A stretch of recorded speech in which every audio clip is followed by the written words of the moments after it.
प्यास बुझाओ।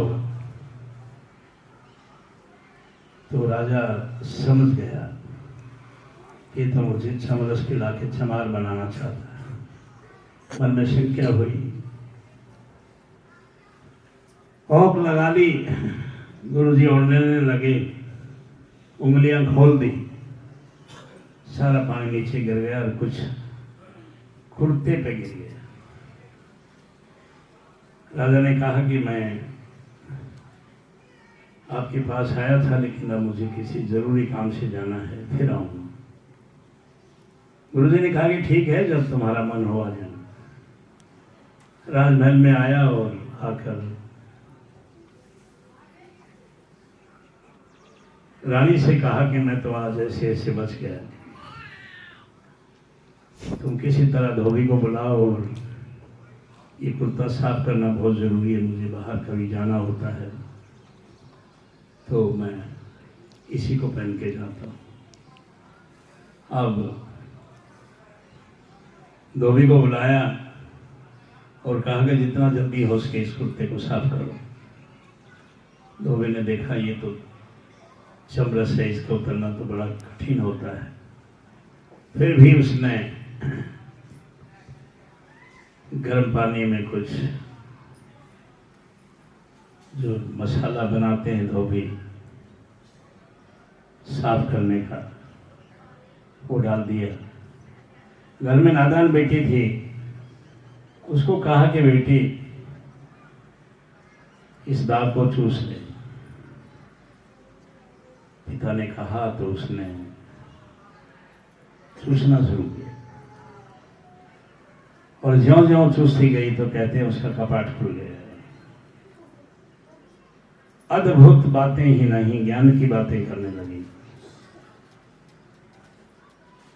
वहां सारी नगरी में ये फैल गया कि धोबी की लड़की को ज्ञान हो गया। यही बात राजा पीपा के पहुंच गई कि धोबी की लड़की ज्ञान की बातें करती है। तो राजा ने कहा कि मैं मिलने जाऊंगा। राज दरबारियों के साथ राजा धोबी के यहाँ गया तो धोबी ने तो अपने भाग समझे कि राजा खुद चल के आया है। हाथ जोड़ के खड़ा हो गया कि राजन मुझे हुक्म सुनाओ, मेरे लिए क्या हुक्म है जो मेरे घर में आए। कहता मैं तुम्हारी लड़की से मिलना चाहता हूँ। धोबी ने कहा वो तो नादान है। कहता नहीं, उससे मिलना है।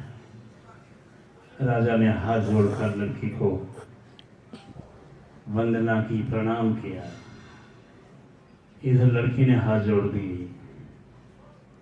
राजा ने कहा मैं तो तुमसे कुछ लेने के लिए आया हूं। तो लड़की ने कहा कि जो कुछ मुझे मिला है वो तो आपसे मिला है। जो कुर्ता आपने मेरे पिता को धोने के लिए दिया था, उसके दाग चूसने से मुझे ज्ञान हुआ है। अब राजा पीपा सिर पकड़ के बैठ गया कि ये मैंने क्या किया। वहीं से भागा भागा गुरुजी के शरण में आके पड़ गए, शरण पकड़ ली और कहा कि वो जलपान फिर करवाओ। तब गुरुजी ने कहा कि वो पानी तो मुल्तान चलेगा। अब तो तुम्हें मैं नाम दीक्षा दूंगा और नाम की कमाई करके ही तुम इस भव सागर से, संसार सागर से पार हो सकते हो और कोई रास्ता नहीं। तो फिर राजा पीपा ने इसको समझा, नाम लिया, दीक्षा ली और अपना जीवन सफल बनाया।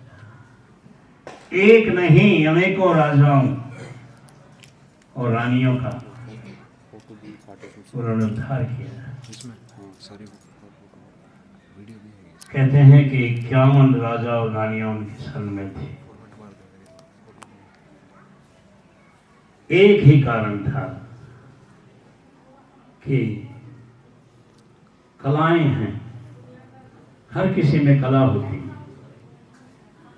भगवान राम आए, भगवान कृष्ण आए, यहाँ तक कि एक योगी महर्षि हुए, वो भी किसी में 12 कला, किसी में 14, किसी में 16 कला थी। गुरु रविदास जी में तो 50 कलाएं थी, जिनके चलते ही बहुत बड़े बड़े महापुरुष, राजा महाराजा उनकी शरण में रहे। ऐसा अवतारी पुरुष इस संसार में बार बार नहीं आता। अब तो लोगों का बहुत, ब्राह्मणों का तो बहुत मुश्किल हो गया। इसके पास तो राजा महाराजा आने लगे।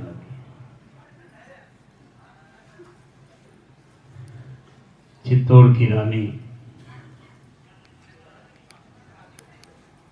सांगा हुए हैं महाराजा संग्राम सिंह, जिन्होंने बाबर से युद्ध किया था। उसके ही घर में राजा भोज के यहाँ मीरा ब्याही गई थी। लेकिन मीरा बचपन से ही भक्ति में ओतप्रोत थी, कृष्ण जी की मतवाली थी और हर वक्त हर घड़ी यही गाती रहती थी कि मेरा तो गिरधर गोपाल दूसरा न। जो जो समय बीतता गया उसकी समझ में आने लगी, उसे भी ये संदेश मिल गया कि काशी के संत जो महान है, उनकी शरण में जाने से ही भला हो सकता है। अब घर में ये बात बताई कि मुझे तो काशी जाना है। काशी जाना कोई दिक्कत नहीं, काशी तीर्थ स्थान है। लेकिन जब ये बताया कि मैं गुरु रविदास की शरण में जा रहा हूँ, जा रही, तो हर किसी ने इसका विद्रोह किया कि एक रानी होकर, स्थानीय होकर तुम एक चमार की शरण में जा रही। तो इस तरह मीराबाई ने तय कर लिया कि मुझे जाना है। कोई साथ देने वाला नहीं था, फिर भी वो चली और काशी में आई। आकर देखा तो जिसे महान संत कहा जाता है वो एक झोंपड़ी में है, साधारण वेशभूषा में है।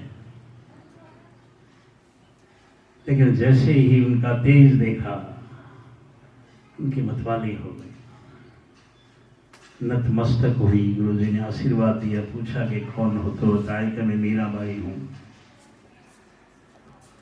चित्तौड़ की रानी हूँ और आपकी शरण में आई। तो गुरु तो परीक्षा लेता है, कहने लगा कि देख मीरा, तो एक रानी है, राजघराने से, राजसी ठाठ बाट से आई है। हम तो जूती बेच के गुजारा करते हैं, तो हमारे यहाँ तुम्हारा कैसे गुजारा हो? उसने बहुत किया कि मैं तो अब यहीं रहूं। कुछ समय के बाद जाने लगी तो मन में आया कि गुरु जी के मना लूं, किसी तरह मेरे को कह दें तो मैं बहुत सारी दौलत इनके लिए ले आऊंगी। गुरु जी ने साफ मना कर दिया कि देख मीरा, जो कुछ मुझे मिला इस झोपड़ी से मिला है, इस काम से मिला है जो पुश्तैनी काम में रहा है, और मुझे कुछ नहीं चाहिए। रानी के पास, मीराबाई के पास एक हीरा था जो बहुत कीमती होता है। उसने कहा मैं ये आपको देकर जाती हूँ, उसको बेचकर बढ़िया सा मकान बना ले, बढ़िया सा आसन बना ले। अब तो बहुत बड़े बड़े लोग आने लगे हैं। तब भी गुरु जी ने यही कहा कि देख तेरा, मुझे कुछ नहीं चाहिए। उसने वो हीरा झोपड़ी की बातें में ठोंस दिया और अर्ज करके चली गई। फिर कुछ दिन के बाद आई तो देखा कि वो तो वही झोंपड़ी है, उससे भी खस्ता हालत में। पूछा गुरु जी आपने वो हीरा नहीं दिया किसी को, बेचा नहीं? कहता नहीं, मुझे, मैंने तो कहा था मुझे नहीं चाहिए। अब वो समझ, और क्योंकि गुरु जी का भी संदेश यही है, हर सा हीरा पाए के आने किया, कि माने जिसे मालिक मिल गया, मालिक का नाम मिल गया, वो एक हीरा है, वो अमोलक है, उसकी तुलना किसी चीज से की नहीं जा सकती। तो गुरु जी ने कहा कि हर सा हीरा छोड़ के करे आन की आस, तेना यमपुर जाएंगे सतभागे रविदास। कि वो लोग तो यमपुर में जाएंगे, और यही मैं सच कहता हूं। इसको समझ लो, कितना बड़ा उपदेश हम लोगों के लिए। एक महान संत की संतान होते हुए हम कर्म कांड, पूजा पाठ, हवन यज्ञ उसमें अब भी लगे रहे, तो फिर हमने उनसे क्या लिया, क्या सीखा? हमारे घर में वो महान संत हैं, फिर भी हम दूसरे चक्रों में यही चीज गुरु जी ने बताई और समझाई। यही नहीं, सबसे बड़ा काम जो उन्होंने किया वो ये कि हमें विषय विकारों से छुड़वाया। काम, क्रोध, लोभ, मोह, अहंकार, ये ऐसे विकार हैं, हर कोई इसे बच नहीं सकता। जन्म लेते ही ये शुरू हो जाते हैं, और इन पे तभी काबू पाया जा सकता है जब पूरे गुरु से नाम लेके, नाम की कमाई करके ही इनको फल पाया जा सकता है। क्योंकि सबसे पहले काम वासना है, ये जो काम वासना में है वो नाम के नजदीक नहीं जाएगा, उसी में उलझ के रह जाएगा। फिर क्रोध भी इसी तरह एक ऐसा दोहरा हथियार है जो खुद को भी नुकसान पहुंचाता है और सामने वाले को भी। कितने ऋषि, तपस्वी, महर्षि हुए हैं जिन्होंने हजारों हजारों वर्ष तप किया, लेकिन इस पे काबू नहीं पा सके। दुर्वासा ऋषि हुए जिनके बारे में बताया जाता है कि उन्होंने कई हजार वर्ष तप किया था, और उस तप के बल पे उन्हें रिद्धि सिद्धि हो गई थी, किसी को जो कुछ कहें वो हो जाता था। लेकिन क्रोध उनका कहते हैं कि अव्वल दर्जे का था। क्रोध में किसी को कह दिया तो वो श्राप हो जाता था, और इस तरह वो फलीभूत हो जाता था। लेकिन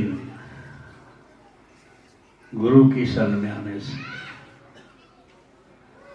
नाम की कमाई करने से, इससे पार पाया जा सकता है। फिर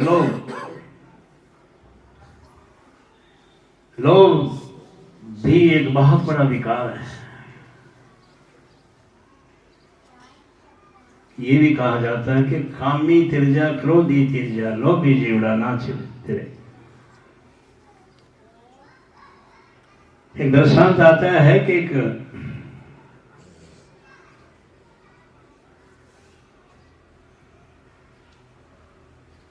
किसी ने काशी से अच्छी शिक्षा ली,